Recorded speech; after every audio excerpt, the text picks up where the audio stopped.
I'm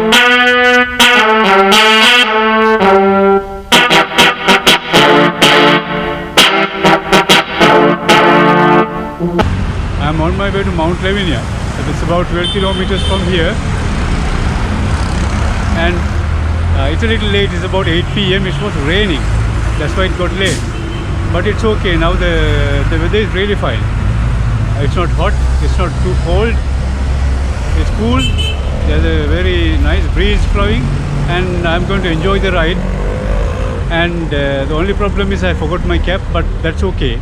Because when you ride, you produce a body heat that will protect your system against rain. I've been riding in heavy rain without ever catching a cold. The only problem is actually you catch a cold if you don't protect your chest. But this is it is not cold. I'm not getting a cold breeze on my chest, so very unlikely that I will catch a cold in this situation. Other problem is I don't have a light. I lost that. And this is also for the bicycle, but there is the attachment, rubber attachment that clips it onto the handlebar. So that is also lost, so I have to hand hold it. So that's about it. Otherwise I'm fine. So we are setting off now. So I forgot to add that I stopped here to buy a vegetarian diet because you can't start a long ride on a full stomach. I had a very light diet, so when I get back I am going to be pretty hungry. So this is very appetizing, it's in the bag. And I also have my Gore-Tex jacket in the bag in case it starts raining heavily on the way.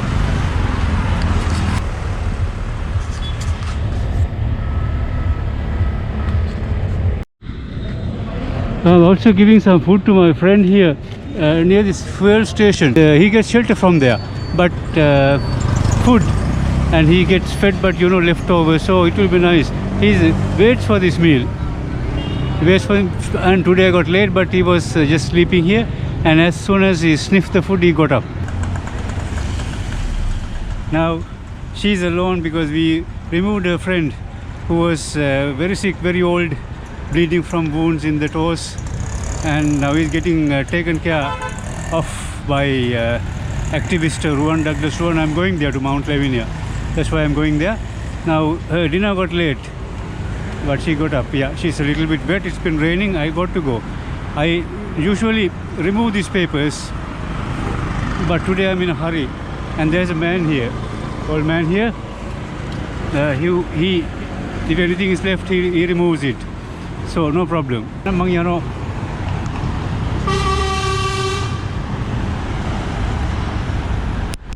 Now Dean's Road is over there. I'm going to push the bike over there and ride from there to Town Hall and then to Bambalapitiya, Colombo 3, and from there to take Gold Road to Mount Lavinia.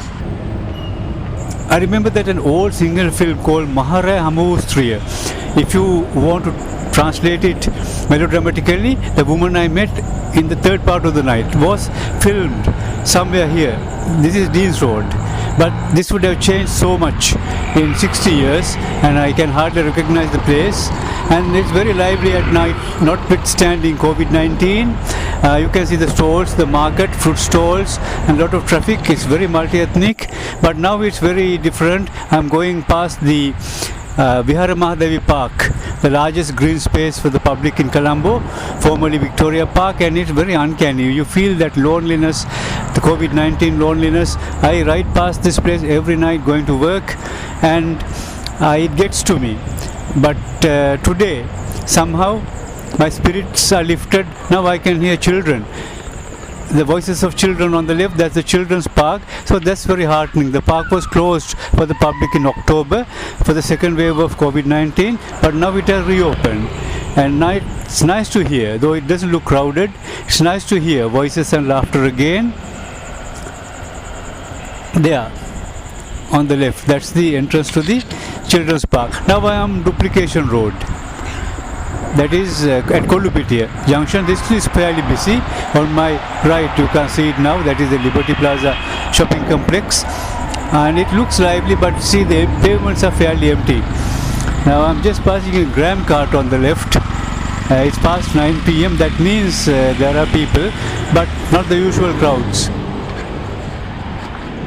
Fashion store here. Stop for a moment. Just out of, it's nice. This is what makes cities come alive.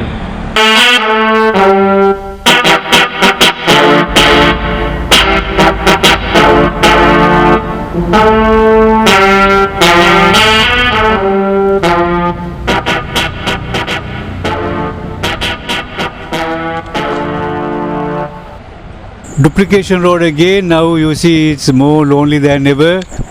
So COVID-19 has done its damage. I'm going toward Gold Road, which will take me to Velavatta, then Dehivala, and then Mount Lavinia, my destination. There's a cyclist ahead. This is Velavatta Junction, but I have a problem. My battery is running low and I forgot to bring a spare battery. So I'm down to still photography. This is Dehivala. This is Dehivala Junction. So this is why I came all the way, and I got to take this quickly because my battery is almost dead. Come over there. And I forgot to take along a spare battery in my hurry. So I took a few stills and a couple of clips, but I really should have been able to take a good clip of the dog because that's why I went all the way there. But anyway, the thing is I got back safely. And there was no worry really. When I go out, I just don't wonder whether I'm going to come back. I always know that I do.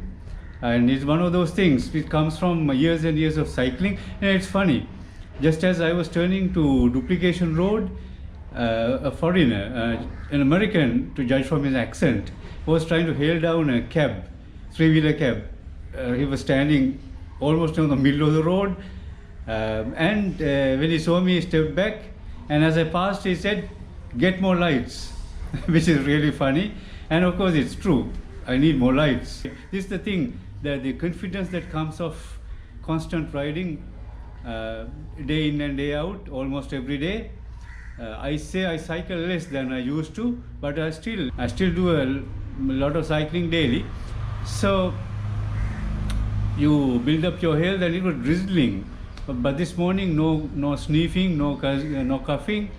And when I was young, years ago, I had this serious sinus problem. Actually, that was cured by cycling more than by medication. And this is the point I would like to emphasize, your mental attitude. And as we get older, we need more exercise. It's a psychological factor that is damning. You get left behind, otherwise you feel redundant.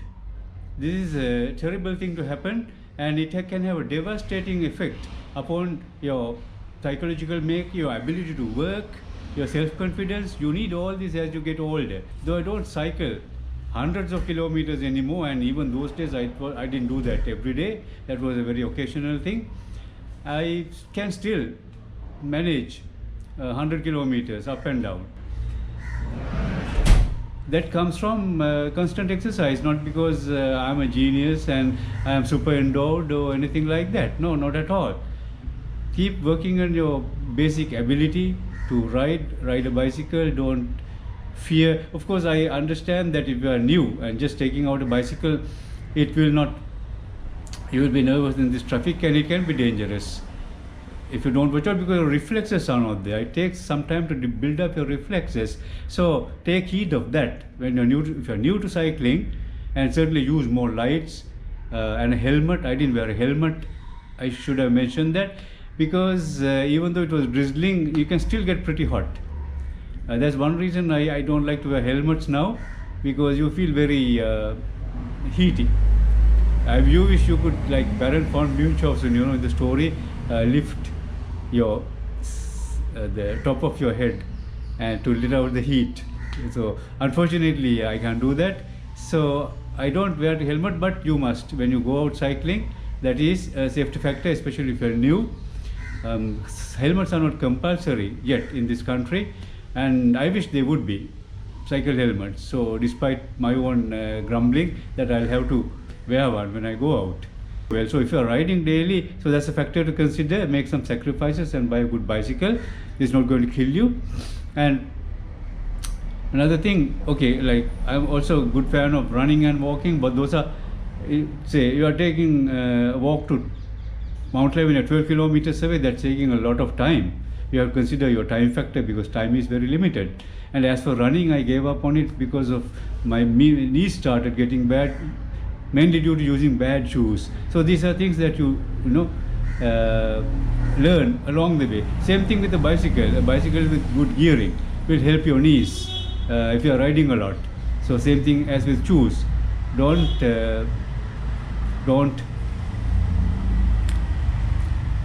forgo that expense and keep cycling, and we will meet again on a bike hike.